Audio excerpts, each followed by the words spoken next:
Tuloy po tayo sa ating paglilingkod sa ating Panginoon. Handa po natin ang ating mga sarili sa sermon sa araw na ito, mga kapatid. Ang topic po natin ay God's plan for us. Ang plano ng Diyos sa atin. Maganda po itong topic na ito, mga kapatid. Sana po ay tayo makinig at unawain natin ang bawat bersikulo na ipapahatid sa atin ng ating mensahero sa araw na ito. Ang ating pong text ay manggagaling sa Jeremiah chapter 29 verse 11. Nakahanda naman tayo makinig sa salita ng Diyos, mga kapatid. Hallelujah. Kaya ating pong tawagin ng ating mensahero sa araw na ito, ang ating head pastor, Pastor Absalom Rabadon Jr. Purihin ng Diyos. Hallelujah.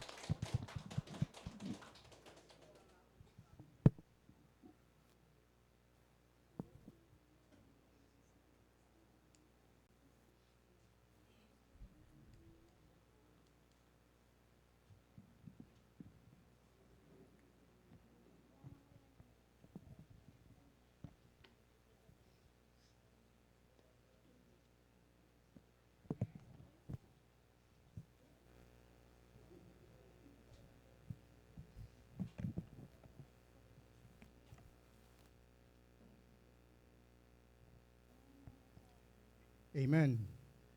Praise God. Magandang umaga po sa ating lahat. Mga minamahal, palakpakan natin ang Panginoon. Napakabuti ng Diyos at tayo muli ay binigyan ng magandang kalusugan. Amen? Lalo na itong ating text ngayon, Jeremiah chapter 29 verse 11, "For I know the plans I have for you, declares the Lord. Plans to prosper you and not to harm you. Plans to give you hope and a future." Dito sa Tagalog, sapagkat nalalaman ko ang mga pag-iisip na aking iniisip sa inyo tungkol sa kapayapaan at hindi tungkol sa kasamaan, upang bigyan kayo ng pag-asa sa inyong huling wakas or sa inyong kinabukasan.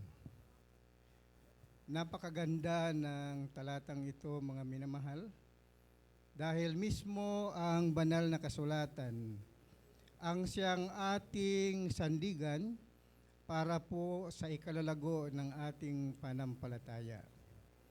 Na dito sa magitan ng Biblia ay nalaman natin sa magitan ng Biblia na may plano pala ang Diyos sa atin. Itong Biblia, the Bible, is God's story. Kung ang tao at ang daigdig ay may world history, ang tao naman ay may kanya-kanyang history ang bawat bansa. Sa karunungan ng Diyos, His story is written in the Bible. So, sa ating talata sa ngayon, kailangan maunawaan natin ang kabuuan ng plano ng Diyos sa atin. Hindi natin alam ang mga plano natin sa ating buhay, ngunit gumagawa tayo ng sarili nating mga plano, sarili mga pangarap, kahit na doon pa lang sa kabataan pa, 3 taon tayo o 2 taon, ay nasisinag na natin, nakikita na natin ang ating mga kapaligiran at unti-unti nang pumapasok sa ating puso kung ano tayo maging. Ano ang gusto natin sa buhay natin. Kaya unti-unti pumapasok sa ating isipan para sa ating kinabukasan, mga pangarap natin, na ibig nating gawin. Kung pwede lang sana. Ngunit ang Panginoong Diyos, God is omnipotent, God is omniscient, God is everywhere. Omnipresent. Siya lamang ang nakakaalam sa lahat ng mga bagay. Siya lamang ang may kapangyarihan sa lahat ng mga bagay. Siya lamang ang kung saan-saan niya gustong ibigin. We humans have limited power, limited wisdom, limited presence in every place. Tayo, katulad nito, we're enclosed in these 4 square walls of this church. Nakikita lamang natin ang 4 na bahagi ng ating mga bubong at dingding ng ating kapaligiran. Paglabas natin, nakikita natin mas malawak pa na ating paningin at doon natin maisalamin ang ating sarili. Ano tayo sa ating kapaligiran? Sino tayo? So, nagtatanong tayo, hindi natin masagot sa ating sarili. Hindi natin alam anong mangyayari sa bawat isa sa atin. Ang mahalaga ay alam natin na may plano pala ang Diyos sa atin. Ngunit tayo ay may karapatan at may kalayaang mangarap. Ngunit ang Diyos ang nagbibigay ng kapahintulutan. Sa ating sarili mismo, sa ating pangarap, iniisip natin ang walang hanggang kaisipan natin. Gusto nating makarating sa Amerika, iniisip natin, nandoon na tayo. Na-imagine natin ang mga paligid. Pero nandito ang ating physical being. Ganun tayo kahina sa ating sarili. Bago tayo makarating sa iba't ibang lugar, mamasahe pa tayo. Kung wala tayong pera, hindi tayo makapunta roon. So limited tayo physically. Pero ang ating isipan, it is boundless. Walang direksyon kung saan niya ibig makarating. Mabuti na lamang at meron tayong teknolohiya na internet. Sabihin natin, gusto natin makarating doon sa Amerika. I-google lang natin ang lugar, ang mapa. Iniisip natin nandoon na tayo. Nakikita natin lahat-lahat. So mga minamahal, ang Panginoong Diyos na nagbibigay sa atin ng buhay, alam niya kung ano ang mangyayari sa ating buhay, ngunit sa atin ay lihim. Kaya ang atin lamang alam ang ating kasalukuyang panahon, ang bukas hindi natin alam. Ang kahapon alam natin dahil meron tayong mga picture sa ating sarili, lalo na sa Facebook, ma-save yung ating mga doon sa timeline, malaala natin, yung kabataan pa, nandoon na ang lahat ng mga pictures na mga files. Ngunit, hanggang doon lang, ang bukas, hindi natin alam. But God knows. Every one of us, He has plans for us. Amen? So dito mga minamahal sa magitan ng banal na kasulatan, hindi natin maunawaan ang sangkatauhan at ang buhay natin sa ngayon. Maliban lamang kung hindi natin alamin ang tunay na layunin ng Diyos sa sangdaigdigan at sa sangkinapal, sa sangkatauhan. Nung una, nilalang ng Diyos ang lahat ng mga bagay. Sa loob ng 7 araw, natapos ng Diyos ang lahat ng kanyang mga nilalang. Mula sa day 1 hanggang day 5, lahat ng kanyang mga ginagawa At nilalang tinawag ng Diyos na maganda, good. Day 1, lumalang siya ng langit at lupa at iba pa, good.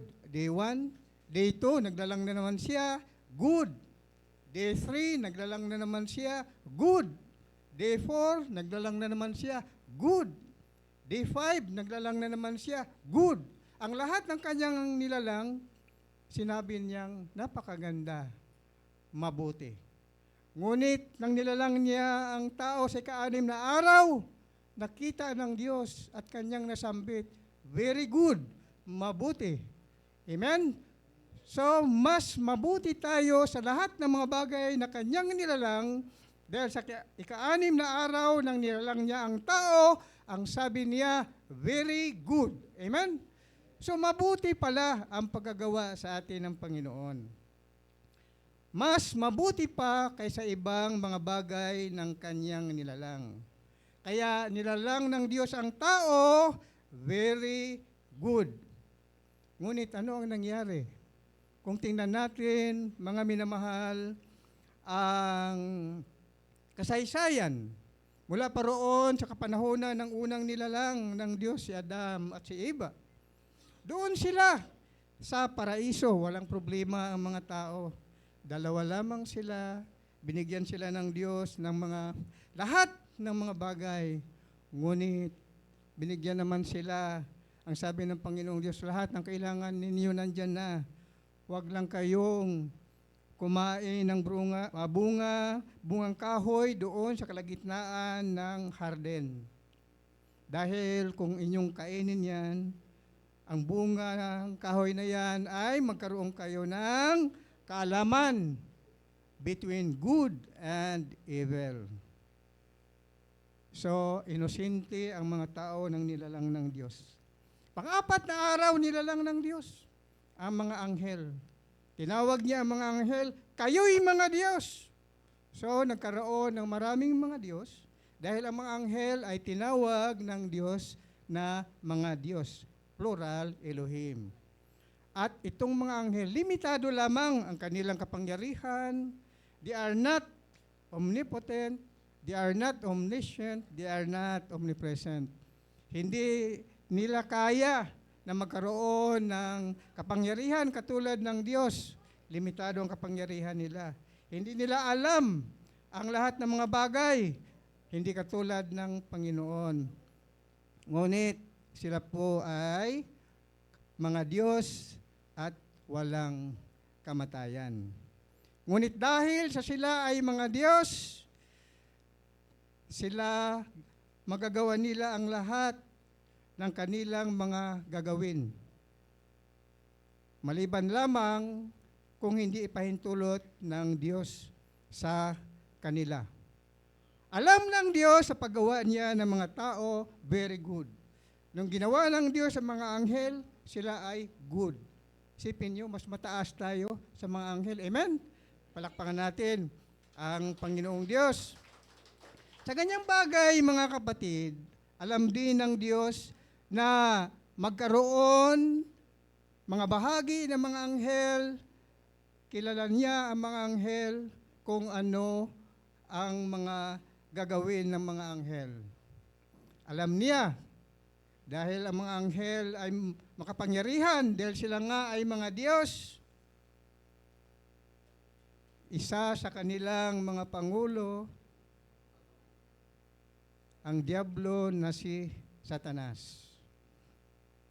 Maaring sa inggit ni Satanas, very good ang mga tao, sila ay good lang. Ang mga tao, si Adam at Eva, mahal na mahal ng Diyos. Hindi binibigyan ng problema. Lahat ng kailangan nandoon na. Sa inggit ng Diablo, anong ginagawa? Tinukso si Adam at si Eva. Doon nag-umpisa ang kasamaan ng tao. Ang tao ay nagiging very bad, mga minamahal. Pinalaya sila sa Harden ng Eden. Doon naman nag-umpisa ang pagdami ng mga tao. Kahirapan ng mga tao. Ang sabi ng Diyos, magpakarami kayo, ngunit paghirapan ninyo ang inyong kakainin. Magpakapawis kayo. Lahat-lahat na lang. Kung hindi kayo magtrabaho, hindi kayo makakain. At yun namang diablo, isinumpa ng Panginoon. So, maghirap din siya. Gagapang siya sa lupa. Ang pagkain niya ay alabok, lupa. 1/3 of the angels, sabi ng Biblia, ay mga bad angels. Kaya nang dumami ang tao, mga minamahal,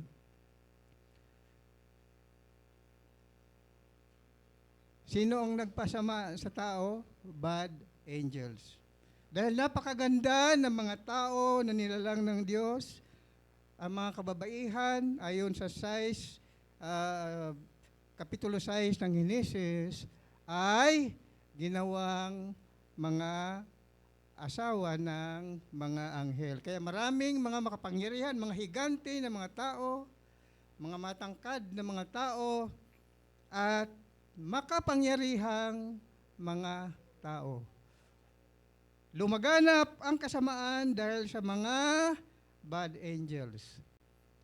Ngunit dahil alam ng Diyos ang mangyayari, ayon sa kanyang plano, doon sa Henesis Kapitulo 3, versikulo 15, nagkaroon na ng tinatawag na pagdating ng kabutihan at kasamaan na maglaban-laban. Ang lahi ni Adan at ni Eva, ang lahi ng babae, ay makipaglaban sa lahi ng diablo. Ang lahi naman ng diablo ay makipaglaban sa lahi ng mga tao. Kaya ang tao ay may mabait at may masama. Ang kasamaan, ang gumagawa niyan ay ang diablo. Dahil sa ang kasalanan ng una ni na Adam at Eva, iyon ang nagbigay ng kamatayan sa tao. Na hindi ibig ng Diyos. Ngunit dahil nangyari ang mga bagay na alam naman niya na mangyayari, natukso lamang ang tao. So, ang pangyaring iyon ayon sa banal na kasulatan ay ang Panginoong Diyos ay naghanda ng pagliligtas. Henesis 3:15, ang tinatawag niyan ay proto-evangelion sa Grigo, that is pre-evangelism. Sinabi na roon, kung ating basahin ang Henesis 3:15, ang sinasabi rito, at papag-alitin ko ikaw at ang babae at ang iyong binhi at ang kanyang binhi. Ito ang dudurog ng iyong ulo at ikaw ang dudurog ng kanyang sakong. So, ang ahas na siyang diablo, tutuklawin daw niya ang mga sakong ng mga tao. Tapos, ang mga tao naman ay dudurugin naman niya ang ulo ng ahas. Ahas, ang Satanas, ang bad angels, at ang mga tao na mga mabubuti ay panatilihin ng diablo na tuklawin, gawin niyang mga masasama. Kaya sa buong sanlibutan, mabait at masama ang tao. Kaya naging magulo. Ano pa ang nangyari sa banal na kasulatan, mga minamahal? Lumaganap ang kasamaan at ibig ng Diyos na gunawin ang mundo upang palitan niya ng lahi. May pinili siyang isang pamilya ni Noe. 8 lamang sila. Si Noe, asawa niya, tatlong anong tawag nito, 3 niyang anak na lalaki, at ang asawa naman, 3 rin, kaya 8 lamang sila. Sa kapanahon na ng Old Testament, mga minamahal, ang kaparusahan doon ay instant, kaagad-agad. Pagka sinabi ng Diyos, patayin ko mga tao, patay ka agad yan. Kaya ginunaw ng Diyos ang buong sanlibutan, maliban na lamang sa 8 buhay na isang pamilya kay Noe. At sa magitan ni Noe, dumarami uli ang mga tao. Sa bagong henerasyon, nakita na naman ng Diyos na dumami ang tao. Ayan. Dahil sa isipan nila, ang gusto lamang nilang gawin kung anong gusto nila. So, sa panahon na yun, iisa lamang ang wika ng mga tao. Kaya ang mga tao, nagkaisa sila, sa kanilang isipan na mataas na matayog, gumawa sila ng tower. Tinatawag na Tower of Babel. Ano ngayon ang pinakamataas na tower sa buong mundo? Yung sa Dubai. Ngunit may gagawin pang 1 kilometer ang taas pa na gagawin nilang tower. Sa panahon ni Noe, ay nagkaroon na ng paglaganap ng mga tao dahil matalino sila, nagtayo ng Tower of Babel. Ginunaw ng Panginoon dahil sabi ng Panginoong Diyos, matindi ang pangarap ng mga tao. Hindi naman yan ang gusto ko. So ano ginawa ng Diyos? Ikinalat sila sa magitan ng ibinigay ng Diyos ang iba't ibang mga wika. Iba't ibang mga wika, hindi na sila magkaintindihan. Yung kanilang pinakagagawin, hindi nila maintindihan. Kung papaano, dahil naguluhan na ang kanilang isipan, ang bawat isa nagsalita na ng iba't ibang mga wika. Kaya nagkandahiwalay na sila, pumunta na sila sa iba't ibang mga lugar. Yung nagkaintindihan na isang lingwahe, pumunta doon sa isang lugar. Kaya sabihin ng isa, tayo na, doon tayo. Nagkaintindihan sila. Magkasama sila. Yung iba naman, sige, doon tayo. Iba-ibang wika sila, pero nagkaintindihan. Iba't ibang wika.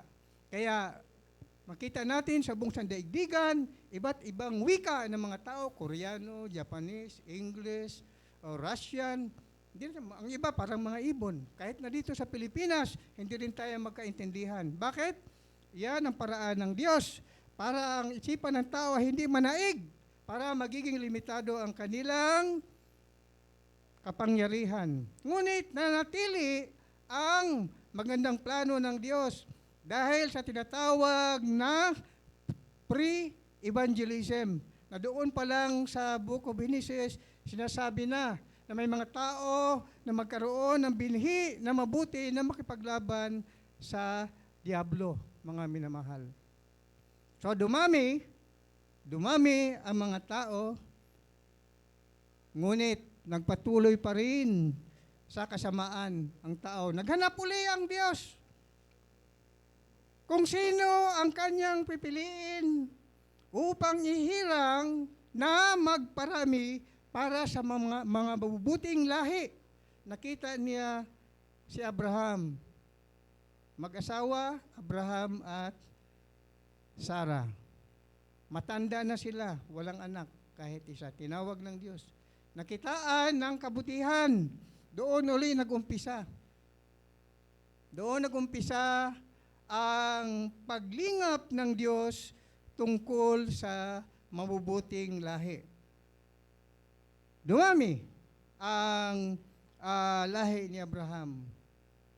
Siya ay naniwala na magkaroon sila ng anak kahit ang edad ni Abraham ay 100.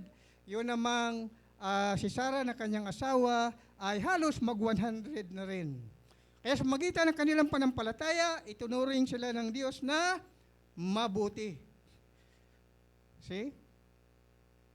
Sinong unang anak ni na Abraham? Ang anak ng kanyang servant ni Sarah. Yun si Ismael, ang magulang ng mga Muslim.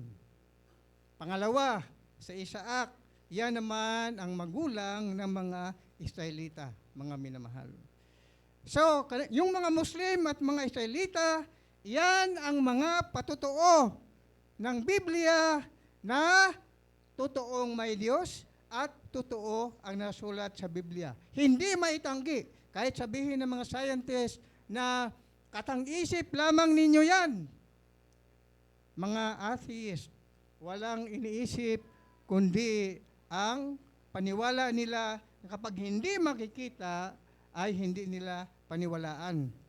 Kaya meron sila mga geologists, mga astronomers, lahat na ng mga scientists. Lahat na. Pero magpasalamat tayo sa ganun, dahil ginagamit din sila ng Diyos. Ang ibig sabihin dito, nagpatuloy ang walang hanggang isipan ng tao hanggang makarating na sila doon sa buwan, sa Mars. Ang mga nagawa nila, mga spaceship na karating na doon, ang tao nakarating sa buwan, kung anong pinag-iisip. Walang limit, ngunit nandoon pa rin ang kapangyarihan ng Diyos at ang limitasyon ng kapangyarihan ng tao. Amen? So ang pangarap ng bawat isa ay ginagawa ng tao. Dahil sabi ng Diyos, "For I know the plans I have for you, declares the Lord. Plans to prosper you and not to harm you. Plans to give you hope and a future." Kaya makita natin ang progress ng ating sandaigdigan. Dahil inaalaw ng Diyos ang mga kabutihan na mangyayari upang magamit ng tao ang teknolohiya, ang lahat ng mga bagay upang malantad. Tingnan nyo na lang mga minamahal. Napakahirap mangaral ng Ebanghelyo kung limitado ang iyong source. Wala kang pera. Nung araw, maglakad lang kami. Katulad ng ginagawa ng Panginoong Jesucristo at mga apostol. Andyan si Brad Alex.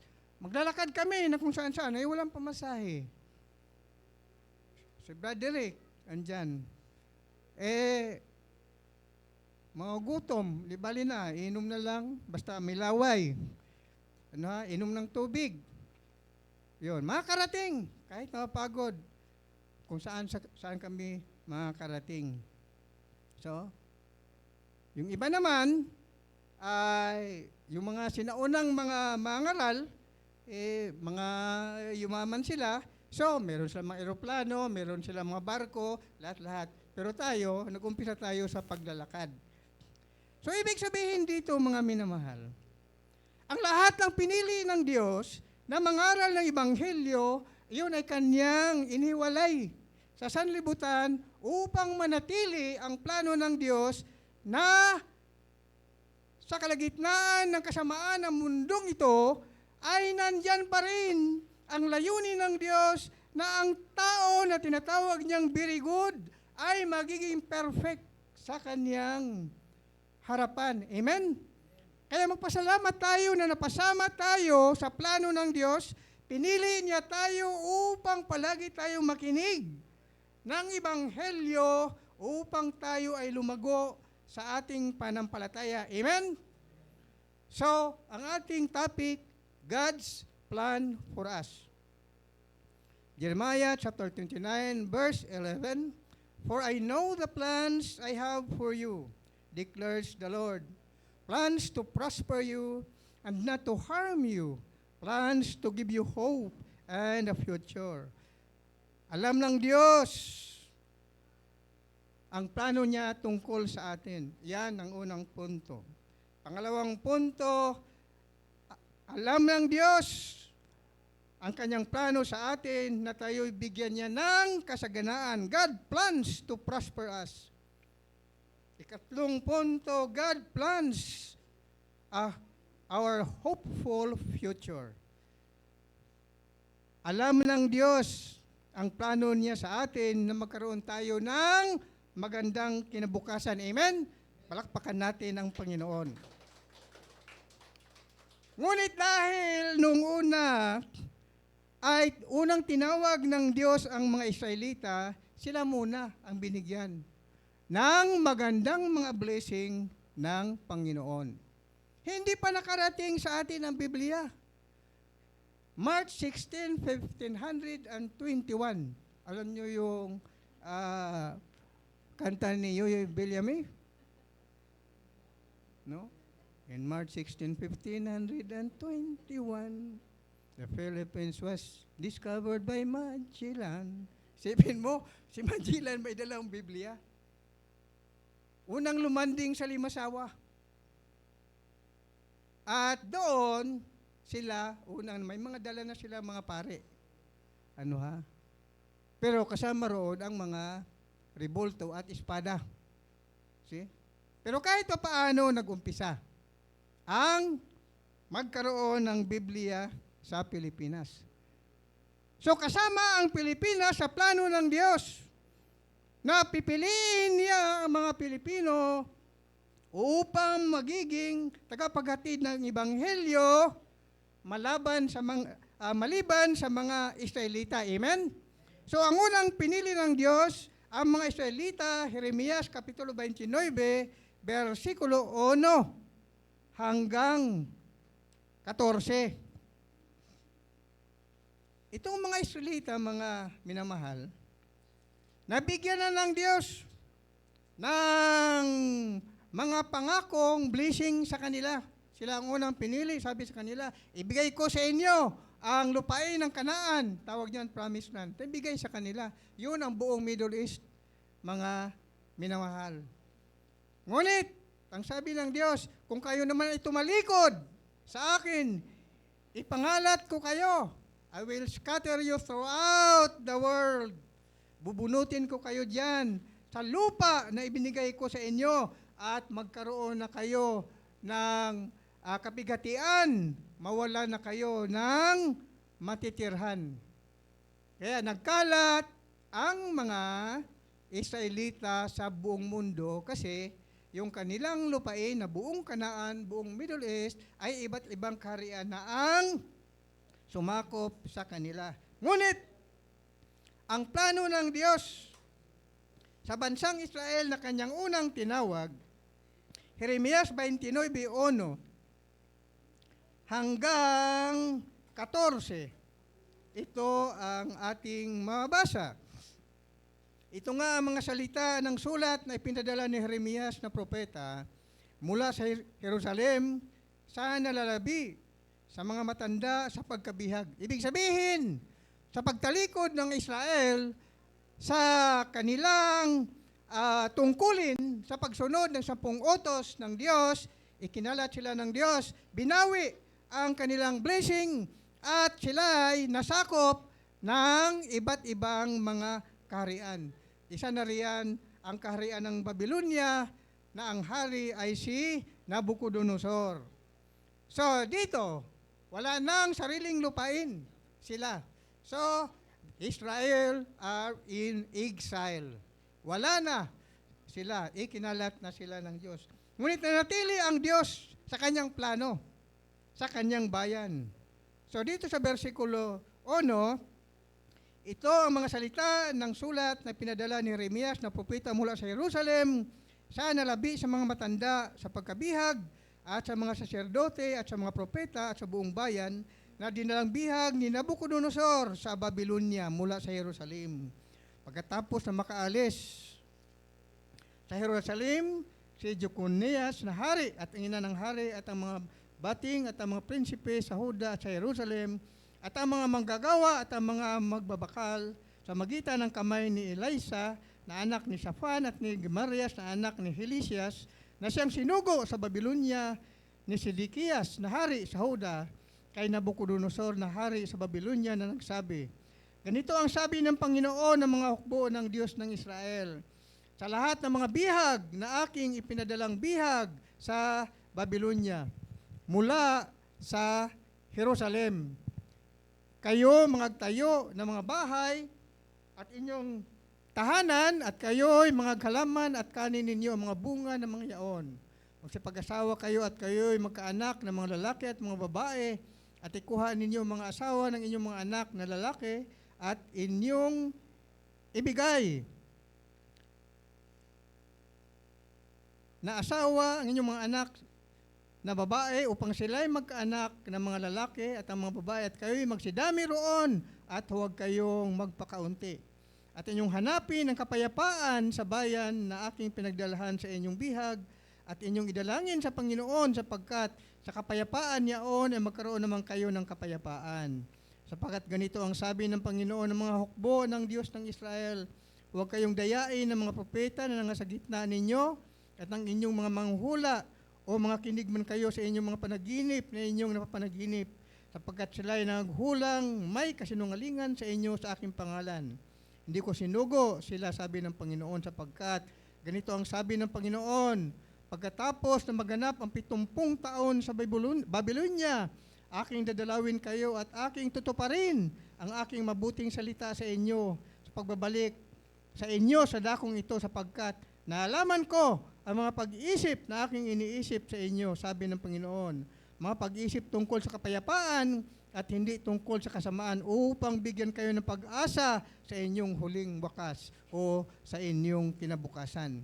So ito mga minamahal, ang plano ng Diyos sa tao na ang kanyang tinawag una ang mga Israelita at ang mga Israelita ay nagbalik loob sa Panginoon. Kaya muli pinangakuan sila ng Diyos at nangyari na sila ay nagkaroon muli ng blessing.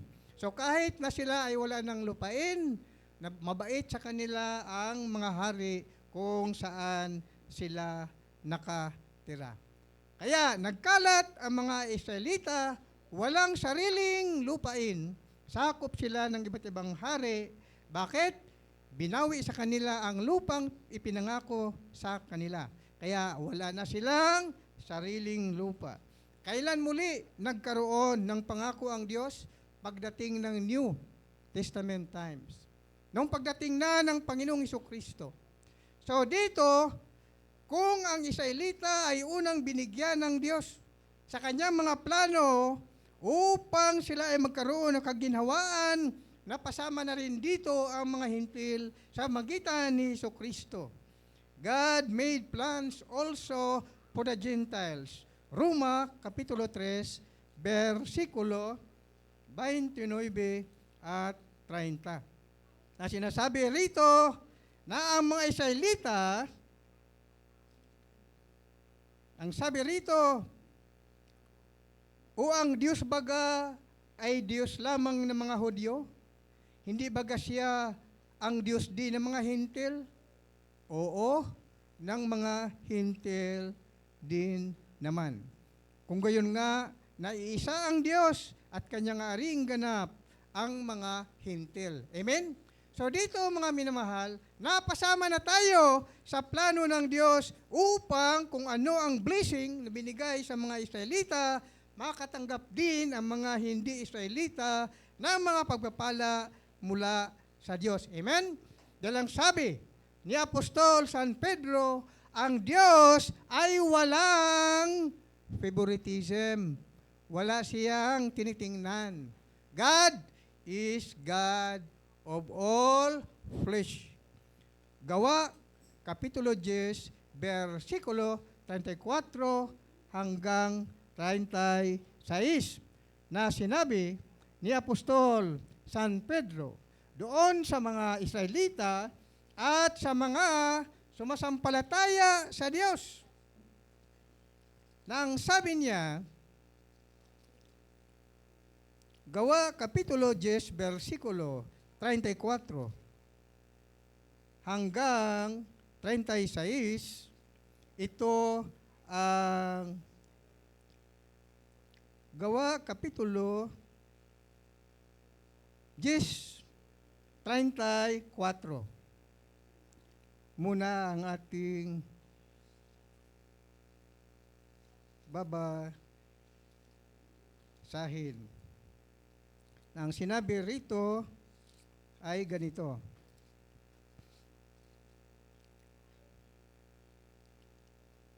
At binuka ni Pedro ang kanyang bibig at sinabi, tunay ngang natatalastas ko na hindi nagtatangi ang Diyos ng mga tao, kundi sa bawat bansa siya na may takot sa Kanya at gumagawa ng katwiran at kalugod-lugod sa Kanya. Ang salita na Kanya pinadala sa mga anak ni Israel na pinapangaral ang ebanghelyo ng kapayapaan sa magitan ni Jesucristo, siya ay Panginoon ng lahat. Amen? So hindi lamang ang mga Hudyo ang aangkin na may Diyos sila.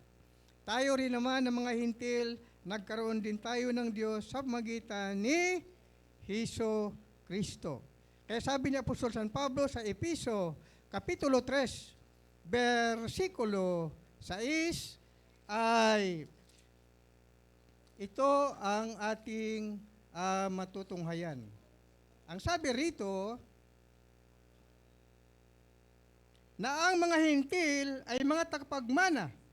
Ang mga hintil ay mga tagapagmana at mga kasangkap ng katawan at mga may bahagi sa pangako ng kay Kristo Jesus sa magitan ng Ebanghelyo.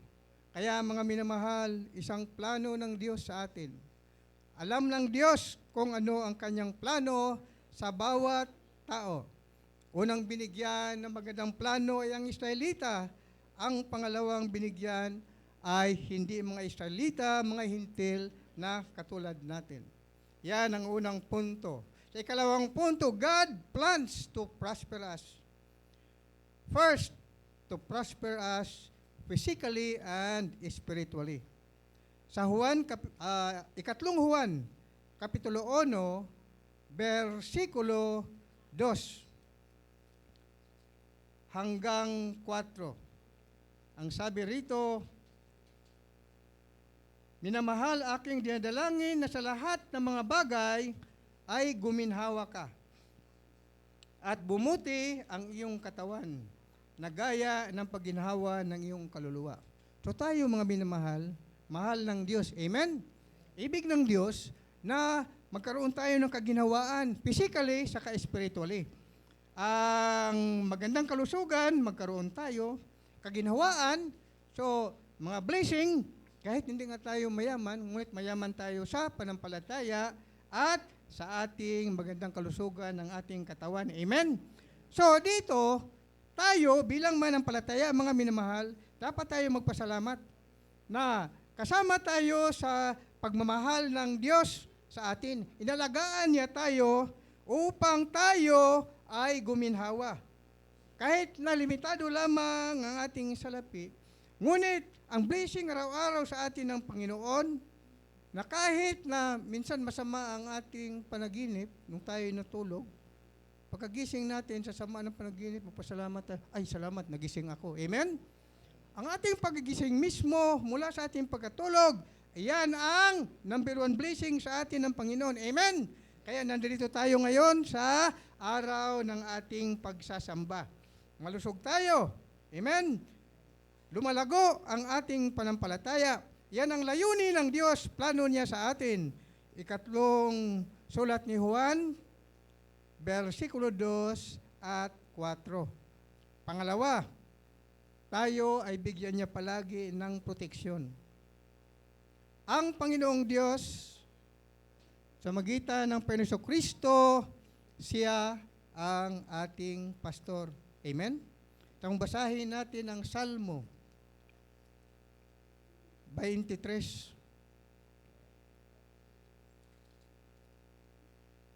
Napakaganda nito, mga minamahal. Dito natin madadama ang plano ng Diyos sa atin na tayo ay palagi niyang bigyan ng proteksyon. Awit 23, 1 hanggang 6. Ang Panginoon ang aking pastor. Hindi ako mangailangan.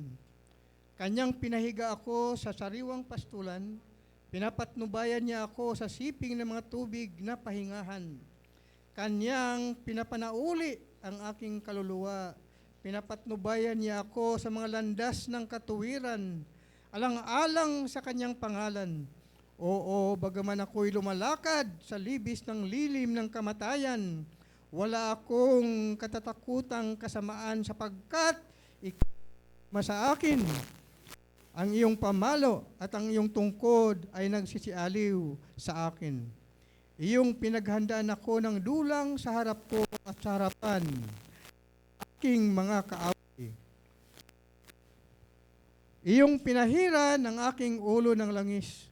Ang aking saro ay inaapawan. Tunay na ang kabutihan at kaawaan ay susunod sa akin sa lahat ng mga kaarawan ng aking buhay. At ako'y tatahan sa bahay ng Panginoon magpakailanman. So dito mga minamahal, kasama sa plano ng Diyos sa atin ang ating mga proteksyon na kung saan tayo pumunta, tayo kanyang pinapatnubayan, ang kanyang pinakapatnubay sa atin at pinakaproteksyon ay ang kanyang pagmamahal sa atin upang ang kabutihan at kawaan ng Panginoon ay mamalagi sa atin dahil kasama sa plano niya na tayo ay mapalayo lagi sa kapahamakan. Amen? Kaya ang Panginoong Diyos bilang siya ang pastor ay inaalalayan tayo niya palagi sa araw-araw. Kung ano man ang ating mga pangailangan ay kanyang ibibigay. Kahit na tayo ay magdurusa, may pangako siya na tayo ay alisin niya sa mga problema, magbigay siya ng solusyon sa bawat problema. Kung tayo walang pera, bigyan niya tayo ng pera. Kung wala tayong bigas, bigyan tayo ng bigas. Sa magitan ng ating panampalataya, ang lahat niyan ay matutupad. Amen? Purihin ng Diyos. Kanya ng kasaganaan na ibibigay sa atin ng Panginoon. Ngunit, tayo ay magiging mapagtiis sa plano ng Diyos sa atin. Dahil ang mga pangarap natin ay matutupad. Kung ano ang plano natin, gawin lang natin. Magpatuloy tayo sa ating pagtahak sa landasin ng buhay because God plans a hopeful future for us. Ang Diyos ay may magandang plano para sa ating kinabukasan. Kailangan lamang natin na panatilihin natin ang pagtupad kung ano man ang ating plano, we will succeed by the help of God. Amen? Ecclesiastes, Kapitulo 1, versikulo 6. Ito ang pangako ng Diyos sa atin. Ang sabi niya, 11:6 ng Ecclesiastes, ihasik mo sa umaga ang iyong binhi at huwag mong iorong ang iyong kamay sa hapon, sapagkat hindi mo nalalaman kung alin ang tutubo, kung ito o yaon, o kung kapwa magiging mabuti. So tayo, katulad ng mga magsasaka, pumipili tayo ng mga binhi upang ating itanim. Ngunit, hindi alam ng magsasaka kung ang tinatanim ay tutubo ba o hindi. Ganon din ang ating plano, mga minamahal. Gusto nating masabi, pagkatapos ng aking pag-aaral sa high school, ako ay magiging doktor, polis, abogado, teacher, lahat na sa iyong isipan. Paano mo magampanan yan? Ngayon pa lang, gawin mo na lahat kung anong pinaplano mo. Amen? Hindi yung nakaupo ka lang. May assignment sa school. Oh, assignment. Ito. Oh, bigyan kayo ng assignment. Pagkatapos tamad kang gumawa ng assignment. Kinabukasan, hanapin ng teacher. Oh, pass your assignment. Wala kang ginawa. Paano mo magawa ang plano mo? Paano ka makapagtapos sa iyong pag-aaral kung ikaw mismo ay hindi mo ginagampanan ang tungkulin na pinapaganap sa iyo? Amen? So, kailangan, kung may pangarap ka, gampanan mo ang pangarap mo. Hindi yung mangarap ka lang. Pagkatapos, hintayin mo, wala kang ginagawa. Ang sabi ng banal na kasulatan, kailangan, kung ikaw ay mangarap, gawin mo at tutulungan ka ng Diyos. Amen? Lahat ng mga bagay na pinapangarap natin, hindi nga lang natin alam kung kailan mangyayari. Dahil habang tayo ay nangarap sa ating sarili at ginagampanan ng mga bagay, mayroong tinatawag na mga balakid sa ating buhay. Di ba may kasabihan? Try is to succeed. Di ba? Papaano mo mapagtagumpayan ng isang bagay kung hindi mo gawin, kung hindi mo subukin? Pagkatapos nung ikaw ay nabigo, ayaw ko na. Di ba? Sa mga mountain climbers,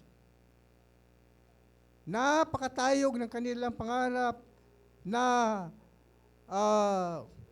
kanilang akyatin ang pinakamataas na bundok. Yung iba nahuhulog. Tapos balik uli hanggang sa kanilang marating ang ituktok ng bundok. Gayon din, nung tayo'y mga bata pa, gusto nating umakyat sa punong kahoy. Pero nandoon yung takot. Anong iniisip? Dahil tayo ay mahulog. Ano yung takot na yun? Yun ang takot ng kabiguan. Kaya kung hindi mo palakasin ang iyong loob, hindi mo subukin na akyatin ang isang puno, ay hindi ka magkaroon ng achievement na nakaakyat ka sa puno. Amen? Sino ang mga bata rito nakaakyat sa puno?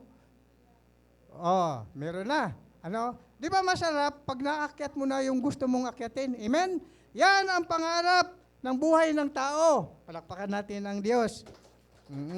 Kaya sa bawat isa, may mga plano sa buhay. Amen? Ngunit ang Diyos ang nagbigay ng katagumpayan. Amen?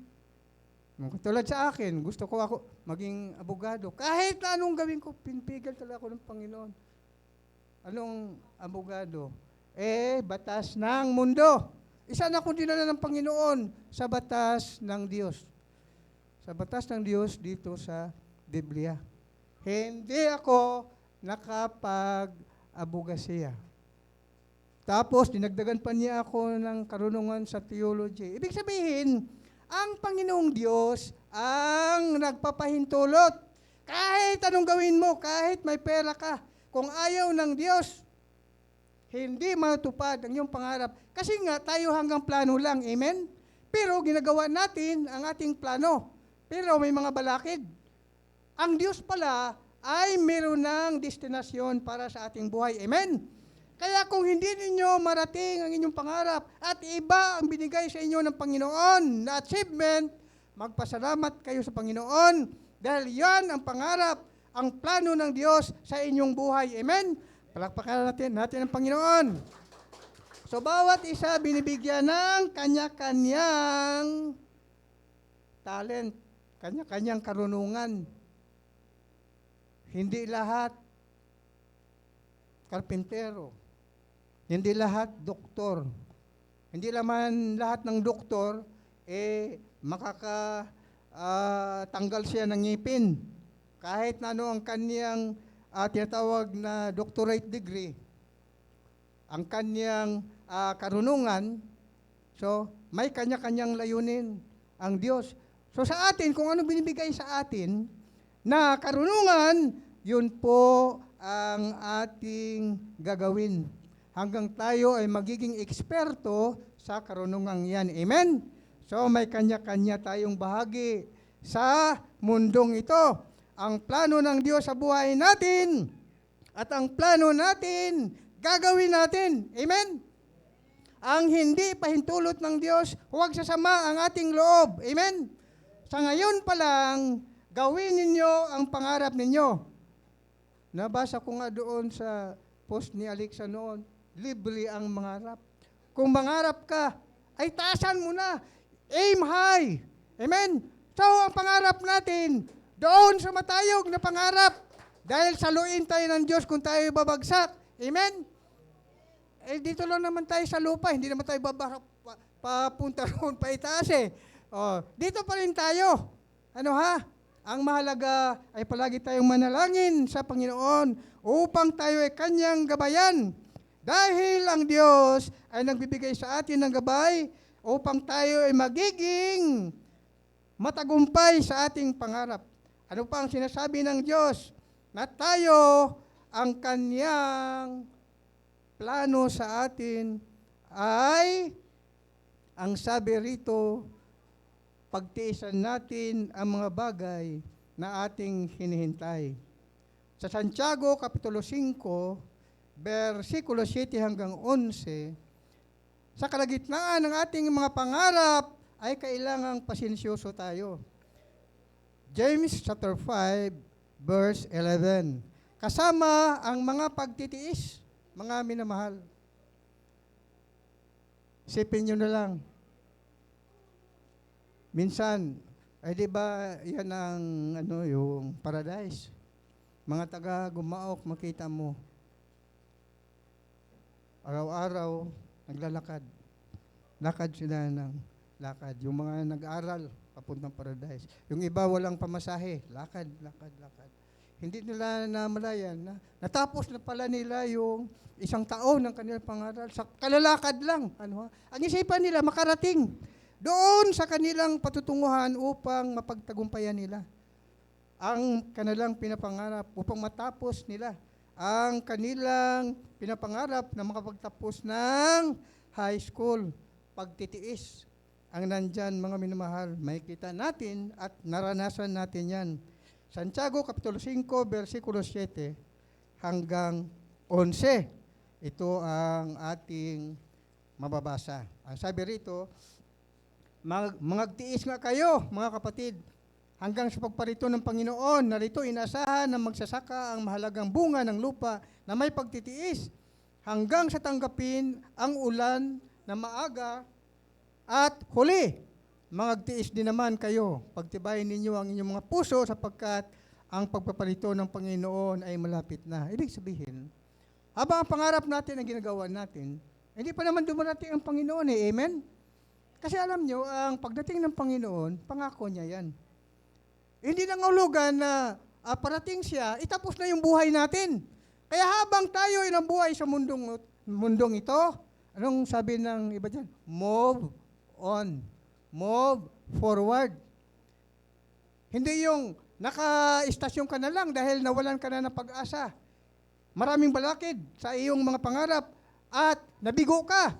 Unang pagkabigo ay huwag kang manghina sa iyong kabiguan.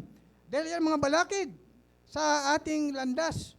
Kaya nga, ang mga engineers, ang ating pamalaan, upang magkaroon ng tuwid na landasin ng mga sasakyan, binubuldoser ang mga kabatuhan at mga bundok upang magiging patag. Tayo naman mga minamahal, na tayo yung mga tao, ano ang mga pangyayari sa ating buhay, mga problema. Iba't ibang mga pagsubok sa ating buhay, mga pressures sa ating buhay, iba't ibang mga balakid sa ating buhay. Na ibig sabihin, kung mangyari sa atin yan, huwag tayong mawala ng pag-asa.